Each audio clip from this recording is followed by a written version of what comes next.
الله أكبر ولله الحمد. الله أكبر الله أكبر الله أكبر. لا إله إلا الله والله أكبر.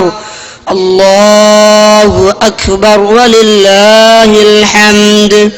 الله أكبر الله أكبر الله أكبر. لا إله إلا الله والله أكبر. الله أكبر ولله الحمد.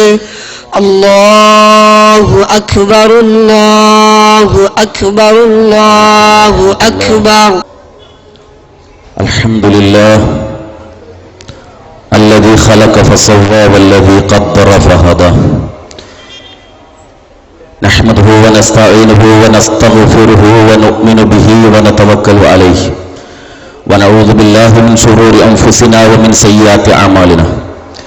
من يهده الله فلا مضل له ومن يضلل فلا هادي له. أشهد أن لا إله إلا الله وحده لا شريك له وأشهد أن محمدا عبده ورسوله أرسله بالهدى ودين الحق ليظهره على الدين كله ولو كره المشركون. اللهم صل على محمد وعلى آل محمد كما صليت على إبراهيم وعلى آل إبراهيم وبارك على محمد وعلى آل محمد كما باركت على إبراهيم وعلى آل إبراهيم إنك حميد مجيد. أما بعد فإن خير الكلام كلام الله وخير السنن سنن محمد صلى الله عليه وسلم وشر الأمور محدثاتها وكل محدثة بدعة. أيها الناس اتقوا الله عباد الله. أعوذ بالله السميع العليم من الشيطان الرجيم. بسم الله الرحمن الرحيم. قل إنني هداني ربي إلى صراط مستقيم دينا قيما ملة إبراهيم حنيفا وما كان من المشركين. رب اشرح لي صدري ويسر لي أمري واحلل عقدة من لساني يفقه قولي. الله أكبر الله أكبر الله أكبر. لا إله إلا الله. الله أكبر الله أكبر ولله الحمد. ബഹുമാന്യരായ സഹോദരി സഹോദരന്മാരെ, കാരുണ്യവാനായ റബ്ബിന്റെ വിധിവിലക്കുകൾ സൂക്ഷിച്ചുകൊണ്ട് ജീവിക്കണമെന്ന് സ്വന്തത്തോടും നിങ്ങളോടും ഓർമ്മപ്പെടുത്തുകയാണ്. സത്യവിശ്വാസികൾക്ക് ആനന്ദിക്കാനും ആഹ്ലാദിക്കാനും അള്ളാഹു അനുവദിച്ചു നൽകിയിട്ടുള്ള രണ്ട് സുദിനങ്ങളിൽ ഒന്നായ ഈദുൽ അദ്ഹയുടെ ഈ പ്രഭാതത്തിൽ ഇവിടെ ഒരുമിച്ച് കൂടിയ മുഴുവൻ സഹോദരങ്ങൾക്കും ഹൃദയംഗമമായ ഈദാശംസകൾ നേരുന്നു. തഖബ്ബലല്ലാഹു മിന്നാ വമിൻകും. ജീവിതത്തിൽ ഒരുപാട് പാഠങ്ങൾ വിശ്വാസികൾക്ക് പഠിക്കാനും അള്ളാഹുവിന്റെ തൃപ്തിക്ക് അനുയോജ്യമായ രൂപത്തിൽ ജീവിതത്തെ പാകപ്പെടുത്തുകയും ചെയ്യുന്നതിനു വേണ്ടി മഹാന്മാരായ പ്രവാചകന്മാരെ ഈ ലോകത്തേക്ക് അയച്ചുകൊണ്ട് അവരുടെ ജീവിതത്തിലൂടെ നിരവധി വരുന്ന കാര്യങ്ങൾ അള്ളാഹു നമുക്ക് പഠിപ്പിച്ചു തന്നിരിക്കുകയാണ്. ആ പ്രവാചകന്മാരുടെ കൂട്ടത്തിൽ എന്നെന്നും ഓർമ്മിക്കപ്പെടുന്ന അതുല്യമായ നിലക്കുള്ള ചരിത്രത്തിന്റെ ഉടമയായ മഹാനായ ഒരു പ്രവാചകൻ ഇബ്രാഹിം അലൈഹിസ്സലാം 4000-ലേറെ വർഷങ്ങൾക്ക് മുമ്പ് ഈ ഭൂമിയുടെ പ്രതലത്തിൽ ജീവിച്ചു മരിച്ചുപോയി. ഇന്നും ഓരോ നിമിഷവും വിശ്വാസിയാൽ ഓർമ്മിക്കപ്പെടുകയും അവിടുത്തെ ജീവിതത്തിലെ ഓരോ ചരിത്ര സംഭവവും അയവിറക്കിക്കൊണ്ട് പാഠങ്ങൾ പഠിക്കാൻ സത്യവിശ്വാസികൾ തയ്യാറായിക്കൊണ്ടിരിക്കുകയും ചെയ്യുന്ന അതിമഹത്തായ ഒരു പാരമ്പര്യത്തിന്റെ അതിമഹത്തായ ജീവിത ഗുണങ്ങളുടെ ഉടമയായ മഹാനായ ഒരു പ്രവാചകൻ. ആ പ്രവാചകന്റെ ത്യാഗത്തിന്റെ സ്മരണകൾ അയവിറക്കപ്പെടുന്ന ഇന്നിന്റെ സാഹചര്യം, ലോകത്തിന്റെ വിവിധ ഭാഗങ്ങളിൽ നിന്ന് വിവിധ ഭാഷകൾ സംസാരിക്കുന്ന വിവിധ നാടുകളിൽ ജീവിക്കുന്ന വിവിധ ശാരീരിക പ്രകൃതികളുള്ള വ്യത്യസ്തങ്ങളായ മനുഷ്യർ, ലക്ഷക്കണക്കിന് വരുന്ന മനുഷ്യർ ആ പ്രവാചകന്റെ വിളിക്കുത്തരം നൽകിക്കൊണ്ട് ഭൂമിയിൽ ആദ്യമായി ഏകനായ അള്ളാഹുവിനെ ആരാധിക്കുന്നതിന് വേണ്ടി പണികഴിക്കപ്പെട്ട പരിശുദ്ധമായ ഗേഹത്തിൽ ഒരുമിച്ച് കൂടുകയും ലബ്ബൈക് അല്ലാഹുമ്മ ലബ്ബൈക് ലബ്ബൈക് ലാ ശരീക ലക ലബ്ബൈക്, നാഥാ നിന്റെ വിളിക്കിതാ ഞങ്ങൾ ഉത്തരം ചെയ്തിരിക്കുന്നു, ഞാനിതാ ഇവിടെ എത്തിയിരിക്കുന്നു എന്ന് മനസ്സറിഞ്ഞുകൊണ്ട് പ്രഖ്യാപിക്കുകയും ചെയ്യുന്ന അതിമഹത്തായ ഹജ്ജ് കർമ്മം, ആ ഹജ്ജിന്റെ ഓർമ്മ പെരുന്നാളായി ആഘോഷിക്കപ്പെടുന്ന ഈ സുന്ദരമായ സുദിനം, സഹോദരങ്ങളെ, ചരിത്രത്തെ നാം കേട്ടു പഠിച്ചു പോയിട്ടുള്ള ആളുകളാണ്. പക്ഷേ ആ ചരിത്രത്തെ മുന്നിൽ വെച്ചുകൊണ്ട് എന്റെയും നിങ്ങളുടെയും ജീവിതത്തിൽ നമുക്ക് പഠിക്കേണ്ടുന്ന, പകർത്തേണ്ടുന്ന പാഠങ്ങൾ അത് നാം ഒരിക്കലും മറന്നുപോയിക്കൂടാ. മഹാനായ ഇബ്രാഹിം അലൈഹിസ്സലാമിന്റെ ജീവിതത്തിന്റെ ചരിത്രം നിങ്ങളുടെ മുമ്പിൽ ഞാൻ വിശദീകരിക്കേണ്ടതില്ല. എന്നാൽ ആ ചരിത്രത്തിലൂടെ അള്ളാഹു നമുക്ക് ഓർമ്മപ്പെടുത്തി തരുന്ന പ്രായോഗിക തലത്തിൽ ഞാനും നിങ്ങളും കൊണ്ടുവരേണ്ടുന്ന ഒരുപാട് പാഠങ്ങളുണ്ട്. ആ പാഠങ്ങളെ കുറിച്ച് ഓർക്കുകയും അത് ജീവിതത്തിൽ പകർത്തുകയും ചെയ്യുന്നതാകണം പെരുന്നാളിന്റെ സന്ദേശമായി നാം സ്വീകരിക്കേണ്ടത്. സത്യവിശ്വാസി കർമ്മങ്ങൾ അനുഷ്ഠിച്ചു കൊണ്ടിരിക്കുന്നവനാണ്. ആ കർമ്മങ്ങളുടെ അനുബന്ധമായി കൊണ്ടുണ്ടാകേണ്ടുന്ന ഏറ്റവും പ്രധാനമായ ഒരു കാര്യമാണ് ഇബ്രാഹിം അലൈഹിസ്സലാം നമുക്ക് പഠിപ്പിച്ചു തന്നിട്ടുള്ളത്. വഇദ് യർഫഉ ഇബ്രാഹിമുൽ ഖവാഇദ മിനൽ ബൈത്ത് വഇസ്മാഈൽ റബ്ബനാ തഖബ്ബൽ മിന്നാ ഇന്നക അൻതസ് സമീഉൽ അലീം. തന്റെ നിഴലെന്നോണം തന്നെ പിന്തുടരുന്ന, മുഴുവൻ കർമ്മങ്ങളിലും തന്റെ സജീവമായ സാന്നിധ്യം ഉറപ്പുവരുത്തിയിട്ടുള്ള പ്രിയപ്പെട്ട മകൻ ഇസ്മായിൽ, ആ ഇസ്മായിൽ അലൈഹിസ്സലാമിന്റെ കൂടെ കഅബാലയത്തിന്റെ നിർമ്മാണ പ്രവർത്തനം നടത്തിക്കൊണ്ട് ഇബ്രാഹിം അലൈഹിസ്സലാം പ്രാർത്ഥിച്ച പ്രാർത്ഥന, ഞങ്ങളുടെ നാഥ നീ ഞങ്ങളിൽ നിന്ന് സ്വീകരിക്കണമേ എന്ന പ്രാർത്ഥനയാണ്. കർമ്മങ്ങളുടെ അനുബന്ധമായി ഉണ്ടാകേണ്ടുന്ന, മുഅ്മിനിൽ ഉണ്ടാകേണ്ടുന്ന ഈ പ്രാർത്ഥന ബലിമൃഗത്തിന്റെ കഴുത്തിൽ നാം കത്തിവെക്കുമ്പോൾ, പെരുന്നാളിന്റെ സന്ദേശമായ സൗഹൃദ ബന്ധങ്ങൾ പുതുക്കുമ്പോൾ, ആരാധനകളിൽ മുഴുകുമ്പോൾ, ചുണ്ടുകളിൽ നിന്ന് തക്ബീർ ധ്വനികൾ ഉയരുമ്പോഴെല്ലാം നമ്മുടെ മനസ്സിൽ ഉണ്ടാകേണ്ടുന്ന അനുബന്ധമായ വികാരമാണ് റബ്ബനാ തഖബ്ബൽ മിന്നാ, ഞങ്ങളുടെ നാഥ ഞങ്ങളിൽ നിന്ന് ഇത് സ്വീകരിക്കണമേ എന്ന പ്രാർത്ഥന. പ്രവർത്തിക്കുന്നവരാണ് നാം ഏറെ, പക്ഷേ പ്രവർത്തനത്തിന്റെ കൂടെ ഉണ്ടാകേണ്ടുന്ന പ്രാർത്ഥന നാം മറന്നുപോകുന്നു. ഇബ്രാഹിം അലൈഹിസ്സലാം ഏറ്റവും മഹത്തായ ദൗത്യം കഅബാലയത്തിന്റെ നിർമ്മാണ പ്രവർത്തനം, അതിൽ നിർവഹിച്ചുകൊണ്ട് റബ്ബിനോട് പ്രാർത്ഥിച്ച ആ പ്രാർത്ഥന നമ്മുടെ ജീവിതത്തിൽ കർമ്മങ്ങളുടെ അനുബന്ധമായി നിലകൊള്ളട്ടെ. വഇദ് ഖാല ഇബ്രാഹിം റബ്ബി ജഅൽ ഹാദൽ ബലദ ആമിന വജ്നുബ്നി വബനിയ അൻ നഅബുദൽ അസ്നാം. ഒരു മനുഷ്യന്റെ ഏറ്റവും വലിയ ബാധ്യത എന്താണ്? വെള്ളം നൽകിയ, ഭക്ഷണം നൽകിയ, ജീവിതം നൽകിയ കാരുണ്യവാനായ റബ്ബിന് സമർപ്പിക്കുക എന്നതാണ്. ആ റബ്ബിന്റെ തൗഹീദ് മുറുകെ പിടിക്കുക എന്നതാണ്. അതുകൊണ്ട് അങ്ങനെ ജീവിക്കുന്ന ഒരു സത്യവിശ്വാസി തന്റെ പിൻതലമുറയും എക്കാലഘട്ടവും ഈ ആദർശത്തെ മുറുകെ പിടിക്കുന്നവരായി തീരണമെന്ന നിതാന്തമായ ജാഗ്രതയും അതിയായ ആഗ്രഹവും എന്നും വിശ്വാസിയെ നയിക്കേണ്ടതുണ്ട്. എന്റെ കാലശേഷം എന്റെ മക്കൾ എങ്ങനെയും ആകട്ടെ എന്നതല്ല, ജീവിച്ചിരുന്ന കാലമത്രയും ഞാൻ തൗഹീദ് മുറുകെ പിടിച്ചിട്ടുണ്ട്. അള്ളാഹുവിനോടുള്ള സ്നേഹത്തിന്റെ അടിസ്ഥാനത്തിലായിരുന്നു എന്റെ കർമ്മങ്ങളൊക്കെയും. ഞാൻ താലോലിച്ചു വളർത്തിയ എന്റെ മക്കളും, എന്റെ ജീവിതത്തിൽ ഞാൻ കരളിന്റെ കഷ്ണം പോലെ സ്നേഹിച്ചിട്ടുള്ള എന്റെ ഭാര്യയുമെല്ലാം നാളെ ഈ ആദർശത്തെ മുറുകെ പിടിക്കുന്നവരായിത്തീരണം. ഇബ്രാഹിം അലൈഹിസ്സലാമിന്റെ പ്രാർത്ഥന നോക്കൂ, റബ്ബി ജഅൽ ഹാദൽ ബലദ ആമിന, നാഥ ഈ നാടിനെ നീ സുരക്ഷിതമാക്കണമേ. 4000-ലേറെ വർഷങ്ങൾ കഴിഞ്ഞിട്ടും ഇന്നും സുരക്ഷിതത്വത്തിന്റെ നാടേതാണ്? ഇബ്രാഹിം അലൈഹിസ്സലാമിന്റെ പാദസ്മരണകൾ അയവിറക്കപ്പെടുന്ന മഹത്തായ പ്രദേശം. അക്രമമില്ലാത്ത, അനീതിയില്ലാത്ത, ഒരു പക്ഷി പോലും വേട്ടയാടപ്പെടാത്ത സുന്ദരമായ നിർഭയത്വത്തിന്റെ നാട്. വജ്നുബ്നി വബനിയ അൻ നഅബുദൽ അസ്നാം. ബിംബങ്ങളെ ആരാധിക്കുക എന്ന, ശിർക്ക് എന്ന, അള്ളാഹു പുറത്തക്കാത്ത പാപം, അതിൽ നിന്ന് എന്നെയും എന്റെ സന്തതി പരമ്പരയെയും നീ അകറ്റണമേ എന്നതാണ് ഇബ്രാഹിം അലൈഹിസ്സലാം പ്രാർത്ഥിച്ച പ്രാർത്ഥന. ജീവിതത്തിൽ നാം ഉൾക്കൊള്ളേണ്ടുന്ന യാഥാർത്ഥ്യമാണ്. എന്റെ പിൻതലമുറയും ഞാൻ ചവിട്ടി നടന്ന സംശുദ്ധമായ ആദർശത്തിന്റെ മാർഗത്തിലാകണമെന്നത്.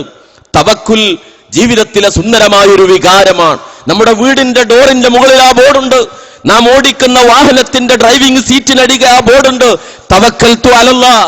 പക്ഷേ സഹോദരങ്ങളെ, ജീവിതത്തിന്റെ പച്ചയായ തലങ്ങളിൽ ആ ആദർശത്തെ ഉൾക്കൊള്ളാൻ നമുക്ക് സാധിച്ചിട്ടുണ്ടോ? മകനൊരു രോഗം വന്നാൽ, ഭാര്യക്കൊരു അസുഖം വന്നാൽ, സാമ്പത്തികമായ പ്രതിസന്ധി വന്നാൽ, ജോലി നഷ്ടപ്പെട്ടു പോയാൽ വിങ്ങിപ്പൊട്ടുന്ന മനസ്സിന്റെ അല്ലാഹ് എന്നെ കൈവിട്ടു എന്ന ചിന്തയുടെ ഉടമയാണോ നമ്മൾ? നമുക്ക് ഇബ്രാഹിം അലൈഹിസ്സലാമിന്റെ മാർഗം സ്വീകരിക്കാൻ സാധിച്ചിട്ടില്ല. ഒരു മനുഷ്യന്റെ ജീവിതത്തിൽ ആലങ്കാരികമായി മലയാളത്തിൽ ഉപയോഗിക്കുന്ന അഗ്നിപരീക്ഷണം, തീയിലേക്കെറിയപ്പെടുക, ആ തീയിലേക്കെറിയപ്പെടുക എന്ന സംഭവത്തിന് വിധേയനായ ഇബ്രാഹിം അലൈഹിസ്സലാമിന്റെ ആ നിമിഷത്തിലാണ് ജിബ്രീൽ അലൈഹിസ്സലാമിനെ അള്ളാഹു അയക്കുന്നത്. എന്ത് ചെയ്യണമെന്ന് വന്നുകൊണ്ട് ചോദിക്കുന്നു. തീയിലേക്കെറിയപ്പെട്ട സന്ദർഭത്തിൽ അവസാനത്തെ അദ്ദേഹത്തിന്റെ വാക്കെന്തായിരുന്നു? ഇമാം ബുഖാരി റഹിമഹുല്ലാഹ് റിവായത്ത് ചെയ്യുന്നു, ഹസ്ബി അല്ലാഹ് വ നിഅമൽ വകീൽ. എനിക്കല്ല മതി, എന്റെ കാര്യങ്ങൾ ഭരമേൽപ്പിക്കാൻ ഏറ്റവും മതിയായവൻ അവനാണ്. ഹസ്ബി അല്ലാഹ്, സത്യവിശ്വാസിയെ നയിക്കേണ്ടുന്ന വികാരം. അതുകൊണ്ട് എന്തുണ്ടായി? അങ്ങനെ പറയുന്ന ഒരു മനുഷ്യനെ, അള്ളാഹുവിൽ സമ്പൂർണമായി ഏൽപ്പിക്കുന്ന ഒരു മനുഷ്യനെ ഭൗതിക വസ്തുക്കളുടെ ഗുണ സ്വഭാവങ്ങളെ മാറ്റിക്കൊണ്ട് പോലും അള്ളാഹു രക്ഷപ്പെടുത്തുമെന്നുള്ള ചരിത്രമാണ് ഇബ്രാഹിം അലൈഹി സ്വലാമിന്റെ ജീവിതത്തിലൂടെ അള്ളാഹു പഠിപ്പിച്ചു തന്നിട്ടുള്ളത്. തീയുടെ ഗുണം കരിക്കുക എന്നതാണ്. പക്ഷേ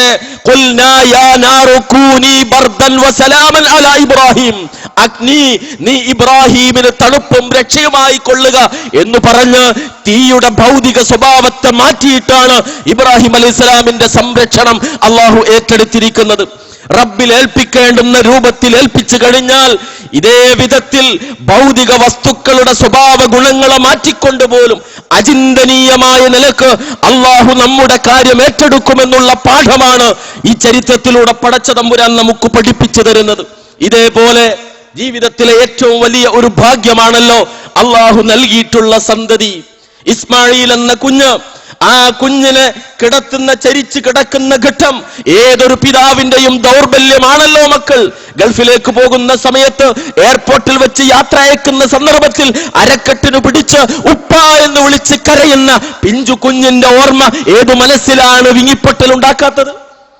നേരത്തെ മരിച്ചുപോയ തന്റെ പ്രിയപ്പെട്ട കുഞ്ഞിനെ കുറിച്ച് ഓർത്തുകൊണ്ടുള്ള ദുഃഖം ഏത് പിതാവിന്റെ മാതാവിന്റെ മനസ്സിനെയാണ് ദുഃഖപ്പെടുത്തിയിട്ടില്ലാത്തുള്ളത്? ഈ നിലക്ക് ഒരു മനുഷ്യന്റെ ജീവിതത്തിലെ ഏറ്റവും വലിയ സന്തോഷമാണ് ഈ സൗഭാഗ്യം സന്തതിയെങ്കിൽ തീർച്ചയായും ഇബ്രാഹിം അലൈഹി ഇസ്ലാമിന് അതുണ്ടല്ലോ. എങ്ങനെയാണ് ആ കിടത്തൽ? നെറ്റിത്തടം ചരിച്ചു കിടത്തിക്കൊണ്ടാണ് ഇബ്രാഹിം അലൈഹി സ്വലാം കഴുത്തിൽ കത്തിവെക്കുന്നത്. ആ കണ്ണിലേക്ക് നോക്കൽ പ്രയാസമാണ്, ആ മുഖത്തേക്ക് നോക്കൽ പ്രയാസമാണ്. ആ സമയത്ത് അരുമയായ മകന്റെ മറുപടി എന്താണ്? യാ അബതി ഫഅൽ മാ തുഅ്മർ, കൽപ്പിക്കപ്പെട്ടത് അനുസരിച്ചു കൊള്ളൂ റബ്ബേ. എന്താണ് അങ്ങയുടെ റബ്ബ് അങ്ങയോട് കൽപ്പിച്ചതെങ്കിൽ അത് ചെയ്തു കൊള്ളൂ ഉപ്പ എന്ന് പറഞ്ഞ് ഉപ്പയുടെ മുമ്പിൽ പൂർണ്ണമായി വിധേയനായി കിടന്നു കൊടുക്കുന്ന ഒരു മകൻ. സഹോദരങ്ങളെ, ഈ മകനെ വളർത്തിയെടുക്കാൻ എനിക്കും നിങ്ങൾക്കും സാധിച്ചിട്ടുണ്ടോ? അള്ളാഹുവിന്റെ മാർഗത്തിൽ എന്ത് ത്യാഗവും സഹിക്കാൻ തയ്യാറാകുന്ന, ദീനിനെ വലുതായി കാണുന്ന ഒരു സന്തതി തലമുറയെ വളർത്തിയെടുക്കാനുള്ള ശ്രമം ശ്രദ്ധിക്കേണ്ടതുണ്ട്, സൂക്ഷിക്കേണ്ടതുണ്ട്. നാം ചുറ്റുപാടുകൾ മലീമസമായി കൊണ്ടിരിക്കുമ്പോ, മീഡിയകൾ നമ്മുടെ മക്കളെ പുതിയ തലമുറയെ വഴിതെറ്റിച്ചു കൊണ്ടിരിക്കുമ്പോ നന്നാക്കാനുള്ള മാർഗം ഏതെങ്കിലും ഭൗതിക കലാലയത്തേക്ക് അയച്ചുകൊണ്ട് ഉന്നതമായ വിദ്യാഭ്യാസം നൽകൽ മാത്രമല്ല, ഏത് വൃത്തികെട്ട ക്യാമ്പസിലും ഹോസ്റ്റലിലും എത്തിയാലും അള്ളാഹുവിനെ ഭയപ്പെടുന്ന, നാം മുറുകെ പിടിക്കുന്ന ആദർശത്തെ മുറുകെ പിടിക്കുന്ന ഒരു സന്തതി തലമുറയെ വളർത്തിയെടുക്കലാണ്. ആ കാര്യത്തിൽ ഇബ്രാഹിം അലൈഹി സ്വലാം വിജയിച്ചു. ഇവിടെ എനിക്കും നിങ്ങൾക്കും സാധ്യമാകേണ്ടതുണ്ട്. അതിനെന്തു വേണം? കൊച്ചുനാളുകളിലെ മുതലേ തന്നെ ഈ ഇസ്മായിലിനെ ഇബ്രാഹിം അലൈഹിസ്സലാം വളർത്തിയ പോലെ നമ്മളാകുന്ന ഇബ്രാഹിമുമാർ, നമ്മുടെ ഇസ്മായിലുമാരെ, നമ്മുടെ ഇസ്ഹാഖുമാരെ ആ രൂപത്തിൽ വളർത്തിക്കൊണ്ടുവരാൻ ശ്രമിക്കണം. രണ്ടാമത്തേത് ചരിത്രം. ആ ചരിത്രത്തിന്റെ ഗതി മാറ്റി ഒഴുകപ്പെട്ട ഒരു നിമിഷമാണ് ഇബ്രാഹിം അലൈഹിസ്സലാം ഭാര്യയെയും ഇസ്മായിൽ എന്ന പിഞ്ചു കുഞ്ഞിനെയും ഉപേക്ഷിച്ചു പോയ ഘട്ടം. ചരിത്രം സാക്ഷ്യപ്പെടുത്തുന്നു, അവിടെ ഉപേക്ഷിച്ചു പോയ ശേഷം ആ സ്ത്രീയത ഒരു കൊച്ചു കുടിലിന് കീഴിൽ അവിടെ താമസിക്കുകയാണ്. അതിലെ കടന്നുപോയ യമനി സംഘത്തിന്റെ, യാത്രാ സംഘത്തിന്റെ ശ്രദ്ധയിൽപ്പെടുന്നു ഒരു സ്ത്രീയും പിഞ്ചു കുഞ്ഞും. അവർ വന്ന് അന്വേഷിക്കുന്നു, അനുമതി ചോദിക്കുന്നു അവിടെ താമസിക്കാം, പക്ഷേ സംസം എനിക്ക് അവകാശപ്പെട്ടതാണെന്ന് പറഞ്ഞുകൊണ്ട് ഹാജർ എന്ന സ്ത്രീ അവിടെ താമസിക്കാൻ അവർക്ക് അനുമതി നൽകുന്നു. ആ സംസമും ആ നീരുറവയും അവിടെ പണിയപ്പെട്ട കൊച്ചുകുടിലുകളും ഒരു പുതിയ നാഗരികതക്ക് അസ്ഥിവാരമിടുകയാണ്. ഭർത്താവ് ഉപേക്ഷിച്ചു പോകുന്ന ഘട്ടത്തിൽ അള്ള പറഞ്ഞിട്ടാണോ അങ്ങൊന്ന് പോകുന്നതെന്ന് ചോദിച്ച് ഒരൽപ്പം പോലും പ്രയാസപ്പെടുത്താതെ വിധേയയായി വിനീതയായി ഭർത്താവിന്റെ കൽപ്പന അനുസരിച്ചൊരു ഭാര്യ. ഈ ഭാര്യയെ നമുക്ക് ലഭിച്ചിട്ടുണ്ടോ സഹോദരിമാരെ? ഹാജറുമാരാകാൻ നിങ്ങൾക്ക് സാധിക്കുന്നുണ്ടോ? ഭർത്താവിന്റെ കൽപ്പനക്ക് മുമ്പിൽ അള്ളാഹുവിന്റെ റസൂൽ പഠിപ്പിച്ചല്ലോ, ഇദാ നളർത ഇലൈഹാ സറതക വഇദാ അമർതഹാ അതഅതക വഇദാ ഗിബ്ത അൻഹാ ഹഫിളതക. ആരാണ് ഉത്തമയായ ഒരു സ്ത്രീ? നിന്റെ ബാങ്ക് ബാലൻസിനേക്കാൾ, നിന്റെ എസ്റ്റേറ്റുകളേക്കാൾ, നിന്റെ സമ്പത്തിനേക്കാൾ, നിന്റെ ഏതാസ്തിയേക്കാളും വലുത് റസൂലുള്ള പറഞ്ഞു പുരുഷന്മാരോട്, ഉത്തമയായ ഒരു ഭാര്യ നിനക്ക് ലഭിക്കലാണ് ഏറ്റവും വലിയ സമ്പാദ്യം. 3 ഗുണങ്ങളാണ് പഠിപ്പിച്ചിട്ടുള്ളത്. നോക്കിയാൽ കൺകുളിർമ നൽകുന്ന, അനുസരിച്ചാൽ കൽപ്പിക്കുന്ന, അസാന്നിധ്യത്തിൽ എന്തൊക്കെ കാത്തു സൂക്ഷിക്കേണ്ടതുണ്ടോ അതൊക്കെ കാത്തു സൂക്ഷിക്കുന്ന ഒരു ഭാര്യ. ഹാജർ എന്ന സ്ത്രീ ആ മഹത്തായ മാതൃകയായിരുന്നു. അതുകൊണ്ട് തന്നെ ഊഷരമായിരുന്ന ആ മണലാരണ്യത്തിൽ ഒരു പുതിയ നാഗരികതയുടെ അസ്ഥിവാരമിടാൻ ആ സ്ത്രീക്ക് സാധിക്കുന്നു. അറബികളുടെ മാതാവ് എന്ന ഉന്നതമായ സ്ഥാനത്തേക്ക് എത്തിച്ചേരാൻ ഒരു സ്ത്രീയുടെ സൂക്ഷ്മത, ഒരു സ്ത്രീയുടെ ജീവിത വിശുദ്ധിയാണ് ഒരു പുതിയ നാഗരികതയ്ക്ക് അസ്ഥിവാരമിട്ടത് എന്നതാണ് ചരിത്രം നമുക്ക് പഠിപ്പിച്ചു തരുന്നത്. സഹോദരിമാരെ, ഹാജർ റളിയല്ലാഹു തആല അൻഹായുടെ മാതൃക പിൻപറ്റാനാകട്ടെ ഈ പെരുന്നാൾ നിങ്ങൾക്ക് നൽകുന്ന ഏറ്റവും പ്രധാനമായ സന്ദേശം. ഇതേപോലെ തന്നെ വിശുദ്ധ ഖുർആനിൽ അല്ലാഹു പഠിപ്പിക്കുന്നു, ഒരു സത്യവിശ്വാസിയുടെ ജീവിതത്തിൽ ഉണ്ടാകേണ്ടുന്ന എന്തൊക്കെ ഗുണങ്ങളുണ്ടോ ആ രംഗത്ത് മാതൃകയാകാൻ ആ മഹൽ വ്യക്തിത്വത്തിന് സാധിച്ചു. ഒരു ഭർത്താവ് എന്ന നിലക്ക്, അതേപോലെ ഒരു പിതാവ് എന്ന നിലക്ക്, ഒരു കച്ചവടക്കാരൻ എന്ന നിലക്ക്, ഒരു അയൽവാസി എന്ന നിലക്ക്, ഒരു ഉദ്യോഗസ്ഥൻ എന്ന നിലക്ക് ജീവിതത്തിൽ എനിക്കും നിങ്ങൾക്കും നിർവഹിക്കേണ്ടുന്ന റോളുകൾ നിരവധിയാണ്. ഇവിടെ മഹാനായ ഇബ്രാഹിം അലൈഹിസ്സലാമിന്റെ ജീവിതത്തിന്റെ പ്രത്യേകത അല്ലാഹു പഠിപ്പിക്കുന്നത്, അല്ലാഹു നൽകിയ സർട്ടിഫിക്കറ്റ് വ ഇബ്രാഹിം അല്ലദീ വഫ എന്നതാണ്.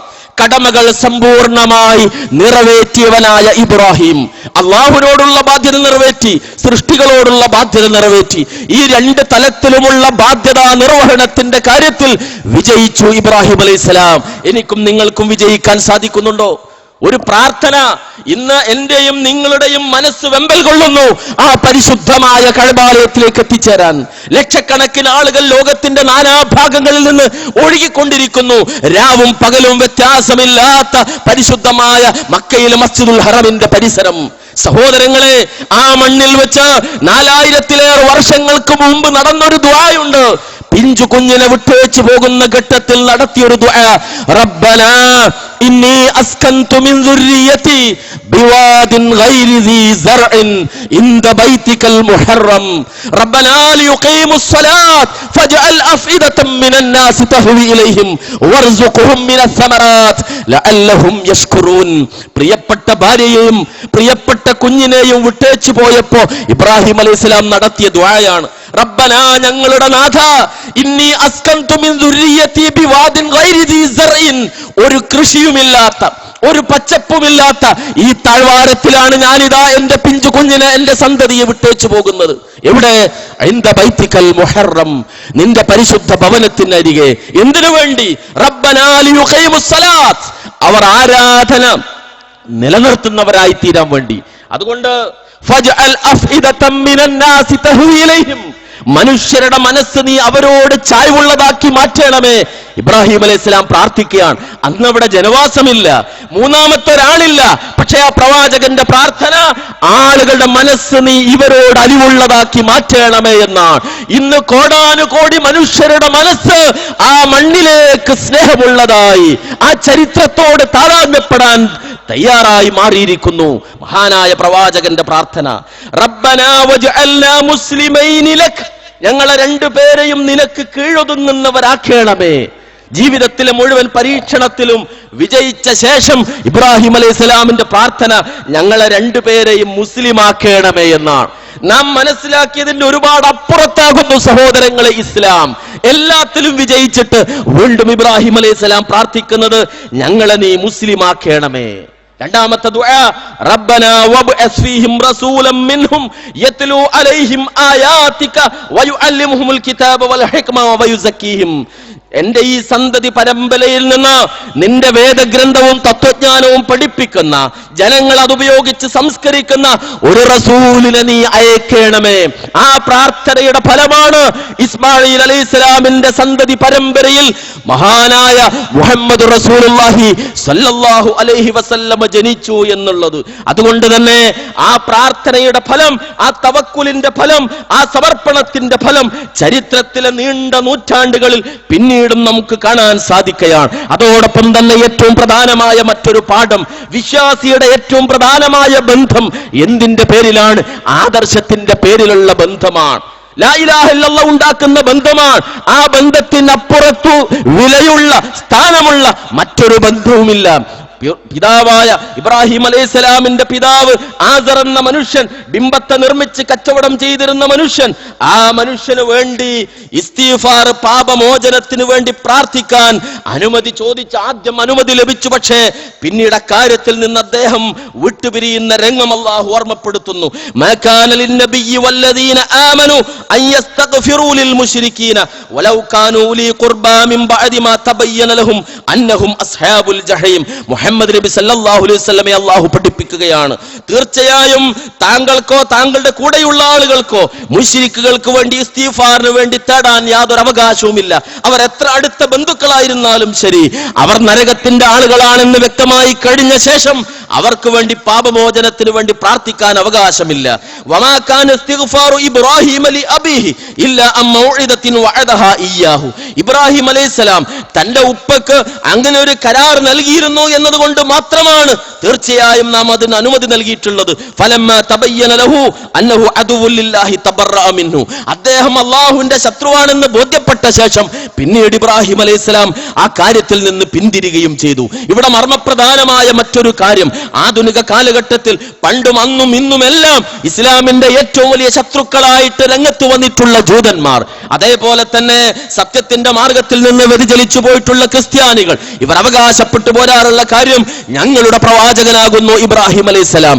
പലസ്തീൻ പ്രശ്നത്തിന്റെ അടിസ്ഥാന വേര് നാം പരതുമ്പോൾ നമുക്ക് കണ്ടെത്താൻ സാധിക്കും, ജൂതന്മാരുടെ ഏറ്റവും വലിയൊരു വാദം ഇബ്രാഹിം അലൈഹിസ്സലാമിന്റെ അടിമയായ ഭാര്യയായ ഹാജറിൽ, ആ ഹാജറിൽ ജനിച്ച സന്തതിയായ ഇസ്മാഈലിന് ഇബ്രാഹിമിന്റെ പാരമ്പര്യത്തിൽ അവകാശമില്ല. മറിച്ച് സ്വതന്ത്രയായ ഭാര്യയായ സാറയിൽ ജനിച്ച ഇസ്ഹാക്കിന് മാത്രമേ ഇബ്രാഹിമിന്റെ പാരമ്പര്യത്തിന് അവകാശമുള്ളൂ. ആ ഇസ്ഹാക്ക് തലമുറയിൽപ്പെട്ടവരാണ് ഞങ്ങൾ ബനൂ ഇസ്രായേലുകൾ. അതുകൊണ്ട് തന്നെ ഇബ്രാഹിമിന്റെ പാരമ്പര്യം ഞങ്ങൾക്കാണ്. അടിമയിൽ ജനിച്ച കുഞ്ഞിന് പാരമ്പര്യമില്ല എന്നതാണ് ജൂതന്മാരുടെ അടിസ്ഥാനപരമായ വാദം. അതുകൊണ്ട് ഫലസ്തീനിന്റെ മണ്ണ് മാത്രമല്ല, ഇബ്രാഹിം അലൈഹിസ്സലാമിന്റെ നാട് മുഴുവൻ, അറബ് നാട് മുഴുവൻ തങ്ങൾക്ക് അവകാശപ്പെട്ടതാണ് എന്നതാണ് ജൂതന്മാർ അടിസ്ഥാനപരമായി വാദിച്ചു കൊണ്ടിരിക്കുന്ന കാര്യം. പക്ഷെ അല്ലാഹു ഇവിടെ ഒരു കാര്യം ഓർമ്മപ്പെടുത്തുന്നു, മകാന ഇബ്രാഹിമു യഹൂദിയൻ വലാ നസ്രാനിയൻ. ഇബ്രാഹിം യഹൂദിയായിരുന്നില്ല, നസ്രാനിയായിരുന്നില്ല. വലാകിൻ കാന ഹനീഫൻ മുസ്ലിമാ, ഋജുമനസ്കനായ മുസ്ലിമായിരുന്നു അദ്ദേഹം. വമാ കാന മിനൽ മുശ്രിക്കീൻ, അദ്ദേഹം മുശ്രിക്കുകളിൽ പെട്ടവനായിരുന്നില്ല. അതുകൊണ്ട് ഇന്ന ഔലന്നാസി ബി ഇബ്രാഹിം ലല്ലദീന തബഊഹു വഹാദൻ നബിയ്യു വല്ലദീന ആമനു. ഇബ്രാഹിമിനോട് ഏറ്റവും അടുത്തിട്ടുള്ള ആളുകൾ ആരാണ്? ഈ പ്രവാചകൻ അഥവാ മുഹമ്മദും ആ മുഹമ്മദ് നബി സല്ലല്ലാഹു അലൈഹി വസല്ലമയെ പിൻപറ്റുന്ന ആളുകളുമാണ്. കാരണം ഇബ്രാഹിം അലൈഹിസ്സലാം മുസ്ലിം ആയിരുന്നു. ആ ഇസ്ലാം സമർപ്പിച്ചിരിക്കുന്ന മുഹമ്മദ് നബിയും മുഹമ്മദ് നബിയുടെ അനുയായികളുമാണ് ഇബ്രാഹിം അലൈഹിസ്സലാമും ഏറ്റവും അടുത്തിട്ടുള്ളത് എന്നത്. അതുകൊണ്ട് തന്നെ നേരായ മാർഗം പിൻപറ്റാൻ ശ്രമിക്കുന്ന ആളുകളുടെ മുമ്പിലുള്ള ശരിയായ വഴിയേതാണ്? ഖുൽ ഇന്നനി ഹദാനി റബ്ബി ഇലാ സിറാത്തിൻ മുസ്തഖീം. പറയുക, നിങ്ങൾ പറയുക, തീർച്ചയായും എന്റെ റബ്ബ് എന്നെ നേരായ മാർഗത്തിലേക്ക് നയിച്ചിരിക്കുന്നു. ഏതാണ് സിറാത്തുൽ മുസ്തഖീം? ദിവസം 17 തവണ നമ്മൾ പ്രാർത്ഥിക്കുന്നതാണല്ലോ ഇഹ്ദിന സിറാത്തുൽ മുസ്തഖീം എന്ന്. ഏതാണ് സിറാത്തുൽ മുസ്തഖീം? തൊട്ടടുത്ത ആയത്തിൽ അല്ലാഹു പറയുന്നു, ദീനൻ ഖിയമൻ മില്ലത ഇബ്രാഹിം ഹനീഫ. ഋജുമനസ്കനായ ഇബ്രാഹിം അലൈഹിസ്സലാമിന്റെ മാർഗമാണത്. ആ ജീവിതത്തിന്റെ സമർപ്പണം, ആ ജീവിതത്തിന്റെ ത്യാഗം, ആ ജീവിതത്തിലെ അള്ളാഹുവിനോടുള്ള സ്നേഹം, അതൊക്കെ പകർത്തുമ്പോഴേ നാം നേരായ മാർഗത്തിലാകുന്നുള്ളൂ. അതിനപ്പുറത്ത് ദേഹേച്ഛയെ പിൻപറ്റുന്ന ആളുകൾ, ഭൗതിക സുഖങ്ങളിൽ ആമൂലാഗ്രം ആപതിച്ചു പോയിട്ടുള്ള ആളുകൾ, ഈ മാർഗം കൺമുമ്പിൽ ഉണ്ടായിട്ടും അത് സ്വീകരിക്കാത്ത ആളുകൾ, വമൻ യർഗബു അൻ മില്ലതി ഇബ്രാഹിമ ഇല്ലാ മൻ സഫിഹ നഫ്സഹു, സ്വയം വിഡ്ഢിയായിട്ടുള്ളവനല്ലാതെ ഇബ്രാഹിമിന്റെ മാർഗത്തിൽ നിന്ന് പിന്തിരിഞ്ഞു പോവുകയില്ല എന്നതാണ് അള്ളാഹു പഠിപ്പിക്കുന്നത്. ഇതോടനുബന്ധമായി റബ്ബ് പഠിപ്പിക്കുന്ന മറ്റൊരു പാഠം ഇബ്രാഹിം അലൈഹിസ്സലാം കാണിച്ച നന്ദിബോധമാണ്. ഭൗതിക സുഖങ്ങൾ അള്ളാഹു നമുക്കേറെ നൽകിയിട്ടുണ്ട്. പക്ഷേ സഹോദരങ്ങളെ, അള്ളാഹുവിനോട് നന്ദി കാണിക്കുക എന്ന് റസൂലുള്ളാഹി പഠിപ്പിച്ചല്ലോ. ഒരൽപ്പം ഭക്ഷണം ലഭിച്ചിട്ട്, ഒരു മുറുക്ക് വെള്ളം ലഭിച്ചിട്ട് അൽഹംദുലില്ലാഹ് എന്ന് പറയുന്നവരെ സംബന്ധിച്ച് റബ്ബ് തൃപ്തിപ്പെട്ടിരിക്കുന്നു എന്ന്. ലക്ഷങ്ങൾ വിലമതിക്കുന്ന കാറിന്റെ ഡ്രൈവിംഗ് സീറ്റിൽ ഇരുന്നു കൊണ്ട് ചാവി കൊടുക്കും ആ റബ്ബിനെ ഒന്ന് ഓർക്കാൻ നമുക്ക് സാധിക്കാറുണ്ടോ? കോടികൾ കൊണ്ട് നിർമ്മിച്ച വീട്ടിലെ വിശാലമായ ബെഡിൽ കിടക്കാൻ ഉറങ്ങാൻ ശ്രമിക്കുന്ന സമയത്ത് ആ റബ്ബിനെ നമുക്ക് ഓർമ്മ വരാറുണ്ടോ? സുഭിക്ഷമായ ഭക്ഷണം മുന്നിൽ ഹാജരാക്കപ്പെടുമ്പോ ആ റബ്ബിനെ നമുക്ക് ഓർമ്മ വരാറുണ്ടോ? ഇബ്രാഹിം അലൈഹിസ്സലാമിന് അള്ളാഹു മഹത്വം നൽകാനുള്ള കാരണം എന്താണ്? അള്ളാഹു നൽകിയിട്ടുള്ള അനുഗ്രഹത്തിന് നന്ദി കാണിക്കുന്ന വ്യക്തിയായിരുന്നു അദ്ദേഹം എന്നതാണ്. റബ്ബിനെ സ്തുതിച്ചുകൊണ്ട് അദ്ദേഹം പറഞ്ഞു, അൽഹംദുലില്ലാഹില്ലദീ വഹബ ലീ അലൽ കിബരി ഇസ്മാഈല വ ഇസ്ഹാഖ്. വാർദ്ധക്യത്തിൽ എനിക്ക് ഇസ്മാഈലിനെയും ഇസ്ഹാഖിനെയും നൽകിയ റബ്ബിന് സ്തുതി എന്ന്. ആരോഗ്യമുള്ള സൗന്ദര്യമുള്ള നമ്മുടെ മക്കൾ, ആ മക്കളെ ചേർത്ത് പിടിച്ചുകൊണ്ട് അൽഹംദുലില്ല പറയാൻ ഇന്നേ വരെ നമുക്ക് ഓർമ്മ വന്നിട്ടുണ്ടോ സഹോദരങ്ങളെ? ഇതോടനുബന്ധമായ ഉണ്ടാകേണ്ടുന്ന മറ്റൊരു ഗുണം ഗുണകാംക്ഷയാണ്, മറ്റുള്ളവരെ സംബന്ധിച്ച നല്ല ചിന്തയാണ്. ഇബ്രാഹിം അലൈഹിസ്സലാം തൗഹീദിന് വിരുദ്ധമായ ശിർക്ക് ചെയ്ത ഉപ്പയെ വിളിക്കുന്നത് എങ്ങനെ? യാ അബതി ലാ തഅബുദി ശൈത്താൻ. എന്റെ പൊന്നുപ്പ, അങ്ങൊരിക്കലും പിശാചിനെ ആരാധിക്കരുത് എന്ന്. സ്നേഹപൂർണമായ വിളിയാണ്. ഒരു പ്രബോധകനെ നയിക്കേണ്ടുന്നത് ഈ വികാരമാകണം. ഏതെങ്കിലും നിലക്ക് ചെറിയ അഭിപ്രായ വ്യത്യാസം വരുമ്പോഴേക്കും ശത്രുവായി കാണുന്ന, കണ്ടാൽ മുഖം തിരിച്ചു കളയുന്ന, സലാം പറയാൻ പോലും തയ്യാറായി തീരാത്ത സ്വഭാവമല്ല, മറിച്ച് ഗുണകാംക്ഷയാകണം, നസീഹത്താകണം ഒരു സത്യവിശ്വാസിയെ നയിക്കേണ്ടത് എന്ന പാഠമാണ് അള്ളാഹു നമുക്ക് പഠിപ്പിച്ചു തരുന്നത്. യാ അബതി ഇന്നി അഖാഫു അൻ യമസ്സക അദാബുൻ മിനർ റഹ്മാൻ ഫതകൂന ലിശൈത്വാനി വലിയ.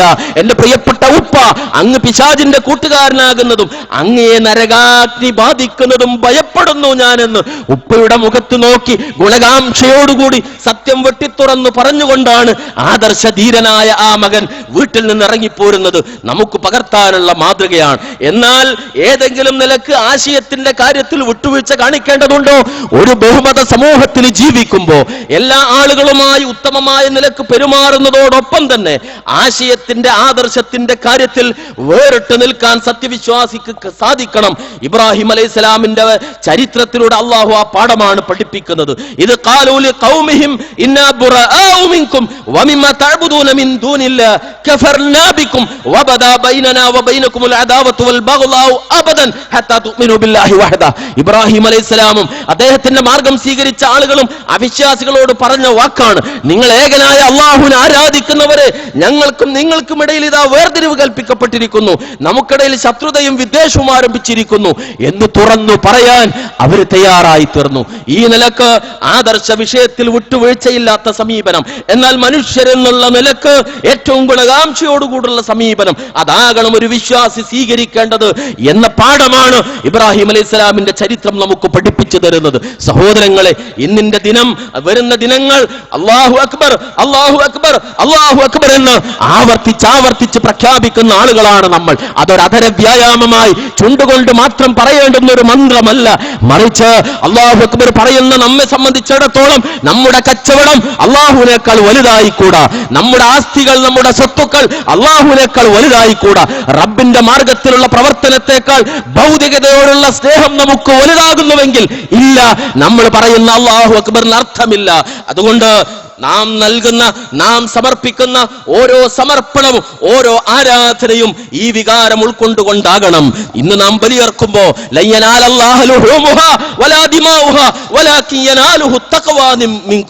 നിങ്ങളിൽ നിന്നുള്ള തഖ്വയാണ് അല്ലാഹുവിലേക്ക് എത്തുന്നത്, അല്ലാതെ ബലിമൃഗത്തിന്റെ രക്തമോ മാംസമോ അല്ല എന്ന് അല്ലാഹു പഠിപ്പിക്കുന്നു. സമർപ്പിക്കാനുള്ള സന്നദ്ധത, അതേപോലെ തന്നെ റബ്ബിന്റെ ഇഷ്ടം തന്റെ ഇഷ്ടത്തെക്കാൾ വലുതായി കാണുക എന്നുള്ളത്, ഈ പാഠങ്ങളാകണം പെരുന്നാൾ നമുക്ക് നൽകേണ്ടത്. എന്നിട്ട് വലിയൊരു ബാധ്യത അള്ളാഹു നമ്മെ ഏൽപ്പിക്കുകയാണ്. വജാഹിദു ഫില്ലാഹി ഹഖ്ക ജിഹാദിഹി. അള്ളാഹുവിന്റെ മാർഗത്തിൽ നിങ്ങൾ ജിഹാദ് നടത്തേണ്ടുന്ന വിധത്തിൽ ജിഹാദ് നടത്തുക. ഹുവജ്തബാക്കും, അവനാണ് നിങ്ങളെ തെരഞ്ഞെടുത്തത്. വമാ ജഅല അലൈക്കും ഫിദ്ദീനി മിൻ ഹറജ്, മതത്തിൽ അള്ളാഹു നിങ്ങൾക്കൊരു ബുദ്ധിമുട്ടും ഉണ്ടാക്കിയിട്ടില്ല. മില്ലത അബീക്കും ഇബ്രാഹിം, നിങ്ങളുടെ പൂർവ്വപിതാവായ ഇബ്രാഹിമിന്റെ മാർഗമാണത്. ഹുവ സമ്മാകുമുൽ മുസ്ലിമീന മിൻ ഖബ്ലു വഫീ ഹാദാ ലിയകൂന റസൂലു ഷഹീദൻ അലൈക്കും വതകൂനൂ ശുഹദാ അലന്നാസ്. അല്ലാഹു മുമ്പും ഈ വേദഗ്രന്ഥത്തിലൂടെയും നിങ്ങൾക്ക് മുസ്ലിങ്ങൾ എന്നുള്ള പേര് നൽകിയിരിക്കുന്നു, റസൂൽ നിങ്ങൾക്ക് സാക്ഷിയാകാനും നിങ്ങൾ ജനങ്ങൾക്ക് സാക്ഷികളായി തീരാനും വേണ്ടി. അതുകൊണ്ട് നമുക്കൊരു ബാധ്യതയുണ്ട്. നാം ഉൾക്കൊണ്ട സുന്ദരമായ ഇസ്ലാമിന്റെ സന്ദേശം ഇത് ഐക്യത്തിന്റെ സന്ദേശമാണ്. തലശ്ശേരി കച്ചേരിയിലെ മുതലാളിയും അയാളുടെ തൊഴിലാളിയും ഈ സഫിൽ ഉണ്ടാകാം, ചേർന്നാണ് നിൽക്കുന്നത്. ഒരാളുടെ ശരീരത്തിൽ നിന്ന് ലക്ഷങ്ങൾ വിലമതിക്കുന്ന വിദേശ നിർമ്മിത സുഗന്ധത്തിന്റെ ഗന്ധമാകാം, മറ്റവന്റെ ദേഹത്ത് നിന്ന് അധ്വാനത്തിന്റെ വിയർപ്പിന്റെ ഗന്ധമാകാം. പക്ഷേ വ്യത്യാസമില്ല. കാല് തൊട്ടു നിൽക്കണം, ചുമല് ചേർന്ന് നിൽക്കണം. രണ്ടുപേരും ഒന്നിച്ച് ഈ ഭൂമിയുടെ പ്രതലത്തിൽ സുജൂദ് ചെയ്യുന്നു. സുജൂദ് ചെയ്യുമ്പോൾ ഒരുപക്ഷെ രണ്ടാമത്തെ സഫിൽ നിൽക്കുന്ന മുതലാളിയുടെ തല കിടക്കുന്നത് ഒന്നാമത്തെ സഫിൽ നിൽക്കുന്ന തന്റെ തൊഴിലാളിയുടെ കാലിനടി ആയിത്തീരാം. അതെ, സമർപ്പണമാണ്. അള്ളാഹുവിനുള്ള സമർപ്പണത്തിന് മുമ്പിൽ തറവാട് ഒരു പ്രശ്നമല്ല, സമ്പത്തൊരു പ്രശ്നമല്ല. അള്ളാഹുവിന്റെ മുമ്പിൽ മനുഷ്യൻ തുല്യരായിത്തീരുന്നത്, വിനയാന്യതനാകുന്നത് റബ്ബ് ഏകനാണ് എന്ന പാഠം ഉൾക്കൊള്ളുമ്പോഴാണ്. മനുഷ്യർ ഏറ്റവും വലിയ സഹോദരങ്ങളായി മാറുന്നത് ഈ സത്യം ഉൾക്കൊള്ളുമ്പോഴാണ്. അതുകൊണ്ട് ഈ സന്ദേശം പകർത്താനും ഇതിന്റെ പേരിൽ അഭിമാനിക്കാനും ഇതിന്റെ ദഅവത്ത്, ഈ ആദർശത്തിന്റെ പ്രബോധനം, അതാകണം നമ്മുടെ ഏറ്റവും വലിയ ബാധ്യത. ഞാൻ അവസാനിപ്പിക്കുകയാണ്. ഈ ദിവസത്തിൽ നമുക്ക് നടപ്പാക്കേണ്ടുന്ന ഒരു സുന്നത്ത് കൂടിയുണ്ട്. മഹാനായ റസൂലുള്ളാഹി സ്വല്ലല്ലാഹു അലൈഹി വസല്ലം പെരുന്നാളിന്റെ ഖുത്ബ കഴിഞ്ഞാൽ സ്ത്രീകളുടെ ഭാഗത്തേക്ക് ചെല്ലുകയാണ്. എന്നിട്ട് ഫവഅലഹുന്ന വദക്കറഹുന്ന, അവർക്ക് പ്രത്യേകം ഉപദേശം, ഓർമ്മപ്പെടുത്തൽ നടത്തുന്നു. ജിബ്രീൽ അലൈഹിസ്സലാം കൂടെ ഉണ്ടാകും. ജിബ്രീൽ അലൈഹിസ്സലാമിന്റെ തട്ടം റസൂലുള്ളാഹിയും ജിബ്രീൽ അലൈഹിസ്സലാമും ആ തട്ടം ഇങ്ങനെ നീട്ടിപ്പിടിച്ചിട്ടുണ്ടാകും. സ്ത്രീകൾ അവരുടെ ആഭരണങ്ങളും മറ്റു കാര്യങ്ങളും ഒക്കെ അതിലേക്ക് ഇട്ടുകൊണ്ടിരിക്കും. ഹദീസിൽ കാണാം, അത് കണ്ടൊരു സഹാബി ചോദിച്ചു, ഇന്നും സക്കാത്തോ എന്ന്. അപ്പൊ മറുപടി നൽകപ്പെട്ടത് അല്ല, സദക്കയാണ്. പെരുന്നാൾ ദിനത്തിലെ പ്രത്യേകമായ ഒരു കാര്യം റസൂലുള്ള പഠിപ്പിച്ചൊരു മാതൃക. സദക്ക വിശ്വാസിക്ക് സന്തോഷിക്കാനുള്ള ദിവസമാണല്ലോ. ഈ സന്തോഷം അല്ലാഹ് നൽകിയ നിഅമത്ത് മറ്റുള്ളവരുമായി പങ്കുവെക്കുന്ന കാര്യത്തിൽ കൂടി ഉണ്ടാകണം. അതുകൊണ്ട് ഇവിടെ നിങ്ങളുടെ നേരെ നീട്ടപ്പെടുന്ന ബക്കറ്റുകളിൽ, മുണ്ടുകളിൽ പരമാവധി നിക്ഷേപിക്കാൻ വേണ്ടി ശ്രമിക്കുക. അപ്പോഴും പ്രാർത്ഥനയുണ്ടാകണം. കൺമുമ്പിൽ നരകം കാണിക്കപ്പെടുന്ന ആ ദിനത്തിൽ ആ നരകത്തിൽ നിന്ന് രക്ഷപ്പെടാൻ, റബ്ബേ ഈ ദാനം, എന്റെ വിയർപ്പിന്റെ ഗന്ധമുള്ള ഈ പണം നിനക്ക് വേണ്ടിയാണ് ഞാൻ നൽകുന്നത് എന്ന ആ രൂപത്തിലുള്ള സമർപ്പണ ചിന്തയോടുകൂടിയാകണം നാം അത് സമർപ്പിക്കേണ്ടത്. ഈ ദിവസം ബന്ധങ്ങൾ പുതുക്കാനുള്ളതാകണം. നിസ്സാരമായ ഭൗതിക താല്പര്യത്തിന്റെ പേരിൽ നീണ്ട കാലത്തെ ബന്ധങ്ങളെ തകർത്തെറിയാൻ ഒരുപക്ഷെ നമ്മൾ തയ്യാറായിട്ടുണ്ടാകും. നമ്മൾ അള്ളാഹുവിനോട് പ്രാർത്ഥിക്കുന്നവരാണ്. അല്ലാഹുമ്മഗ്ഫിർലി എന്ന് റസൂലുള്ളാഹി സ്വല്ലല്ലാഹു അലൈഹി വസല്ലം പഠിപ്പിച്ചു. പടച്ച തമ്പുരാൻ മലക്കുകളെ ഏർപ്പെടുത്തിയിട്ടുണ്ട്. എന്തിനു വേണ്ടി? പാപമോചനത്തിന്റെ പ്രാർത്ഥന സ്വീകരിക്കാൻ വേണ്ടി. എന്നാൽ ആ റബ്ബ് ഒരു കാര്യം പറഞ്ഞു, ആയിട്ടില്ല ആരുടെ കാര്യം? തന്റെ സഹോദരനുമായി പിണക്കത്തിലായിട്ടുള്ളവൻ, അവന്റെ ദുആ സ്വീകരിക്കാൻ സമയമായിട്ടില്ല. സഹോദരങ്ങളെ, റബ്ബിനോട് പൊറുക്കാൻ വേണ്ടി തേടുന്ന നമ്മൾ നമ്മുടെ സഹോദരനോട് പൊറുക്കാൻ തയ്യാറില്ല. അവനുമായി 4 കൊല്ലമായി പിണക്കത്തിലാണ്, നമ്മുടെ അമോശനുമായി പിണക്കത്തിലാണ്, നമ്മുടെ അയൽവാസിയുമായി പിണക്കത്തിലാണ്, നമ്മുടെ സഹോദരിയുമായി പിണക്കത്തിലാണ്. നമുക്കെങ്ങനെ അല്ലാഹുവേ പൊറുക്കേണമേ എന്ന് പറയാൻ സാധിക്കും? സാധ്യമല്ല, അല്ലാഹ് സ്വീകരിക്കുകയുമില്ല. അതുകൊണ്ട് തകർന്നുപോയ ബന്ധങ്ങളെ കൂട്ടിയോജിപ്പിക്കാനാകട്ടെ ഇന്നത്തെ ശ്രമം. സലാമുകളിലൂടെ, ഹസ്തദാനങ്ങളിലൂടെ, തഖബ്ബലല്ലാഹു മിന്നാ വമിൻകും എന്നുള്ള ദുആകളിലൂടെ, ഗൃഹസന്ദർശനങ്ങളിലൂടെ, പണക്കാരും പണിക്കാരും എന്നുള്ള വ്യത്യാസമില്ലാതെ ദീനിന്റെ പേരിൽ സ്നേഹിക്കുന്ന ആളുകൾ എന്നുള്ള നിലക്ക് പരമാവധി അടുക്കാൻ ഈ ദിവസം നമ്മൾ ഉപയോഗപ്പെടുത്തുക. അതോടൊപ്പം ലോകത്തിന്റെ നാനാഭാഗങ്ങളിൽ ഈ സന്തോഷത്തിൽ സാക്ഷികളാകാൻ, പങ്കാളികളാകാൻ സാധിക്കാത്ത, പീഡിപ്പിക്കപ്പെടുന്ന പലസ്തീനിന്റെ മണ്ണിൽ, സിറിയയുടെ മണ്ണിൽ, ഇറാഖിന്റെ മണ്ണിൽ, ലോകത്തിന്റെ വിവിധ ഭാഗങ്ങളിൽ പീഡിക്കപ്പെടുന്ന ഒരുപാട് സഹോദരങ്ങളുണ്ട്. അള്ളാഹു അവർക്കെല്ലാവർക്കും സമാധാനവും വിജയവും നൽകി അനുഗ്രഹിക്കുമാറാകട്ടെ. റഹ്മാനായ നാഥ, നിന്നെ സ്നേഹിക്കുന്ന, ഇബ്രാഹിം അലൈഹിസ്സലാമിന്റെ മില്ലത്ത് മുറുകെ പിടിക്കുന്ന, നിനക്ക് ഏറ്റവും ഇഷ്ടപ്പെട്ട നിന്റെ അടിമകളിൽ നീ ഞങ്ങൾ ഉൾപ്പെടുത്തി അനുഗ്രഹിക്കണമേ നാഥ. ജീവിതത്തിൽ സംഭവിച്ചു പോയിട്ടുള്ള പാപങ്ങൾ നീ ഞങ്ങൾക്ക് പുറത്തു മാപ്പാക്കി തരണമേ തമ്പുരാനെ. ഇബ്രാഹിം അലൈഹിസ്സലാമിന്റെ കുടുംബത്തിന്റെ മാതൃക, സമർപ്പണത്തിന്റെ ആ മാതൃക, ദീനീ ബോധത്തിന്റെ ആ മാതൃക, അത് പകർത്താൻ ഞങ്ങളെയും ഞങ്ങളുടെ കുടുംബത്തെയും നീ അനുഗ്രഹിക്കണമേ റഹ്മാനെ. ആദർശ മാർഗത്തിലുള്ള പ്രയാസങ്ങൾ നീ ഞങ്ങൾക്ക് മാറ്റിത്തരണമേ റഹ്മാനെ. ദഅവത്ത് രംഗത്ത് സജീവമായി മുന്നിട്ടിറങ്ങി പ്രവർത്തിക്കാൻ നീ ഞങ്ങൾക്ക് വഴിയൊരുക്കി തരണമേ റഹ്മാനെ. എല്ലാവിധ പരീക്ഷണങ്ങളിലും നീ ഞങ്ങൾക്ക് വിജയവും പ്രതാപവും നൽകി അനുഗ്രഹിക്കണമേ റഹ്മാനെ. മാരക രോഗങ്ങളിൽ നിന്നും കടുത്ത പരീക്ഷണങ്ങളിൽ നിന്നും നീ ഞങ്ങളെ രക്ഷപ്പെടുത്തണമേ റഹ്മാനെ. സ്നേഹബന്ധത്താൽ ഞങ്ങളുടെ മനസ്സുകളെ നീ കൂട്ടി യോജിപ്പിക്കണമേ തമ്പുരാനെ. ഈമാനിനാൽ ഞങ്ങളുടെ ഹൃദയത്തെ നീ നിറയ്ക്കണമേ തമ്പുരാനെ. കിബ്റും റിയാവും കുഫ്റും നിഫാഖും നീ ഞങ്ങളിൽ നിന്ന് അകറ്റണമേ റഹ്മാനെ. അല്ലാഹുവേ, ലാ ഇലാഹ ഇല്ലല്ലാഹ് ചൊല്ലി മരിക്കാനുള്ള സൗഭാഗ്യം നൽകി നീ ഞങ്ങൾ അനുഗ്രഹിക്കണമേ നാഥ. നിന്റെ നബിമാർക്കും സിദ്ദീഖീങ്ങൾക്കും ശുഹദാക്കൾക്കും സ്വാലിഹുകൾക്കുമൊപ്പം സ്വർഗീയ ആരാമത്തിൽ പ്രവേശനം ലഭിക്കുന്ന ഭാഗ്യവാന്മാരിൽ നീ ഞങ്ങൾ ഉൾപ്പെടുത്തി അനുഗ്രഹിക്കണമേ നാഥ. റബ്ബനാ തഖബ്ബൽ മിന്നാ ഇന്നക അൻതസ് സമീഉൽ അലീം വതുബ് അലൈനാ ഇന്നക അൻതത് തവ്വാബുർ റഹീം. റബ്ബനാ ആതിനാ ഫിദ്ദുനിയാ ഹസന വഫിൽ ആഖിറതി ഹസന വഖിനാ അദാബന്നാർ. ആമീൻ ആമീൻ ആമീൻ برحمتك يا أرحم الراحمين وصلى الله على النبي وعلى آله وصحبه أجمعين والحمد لله رب العالمين. السلام عليكم ورحمة الله وبركاته.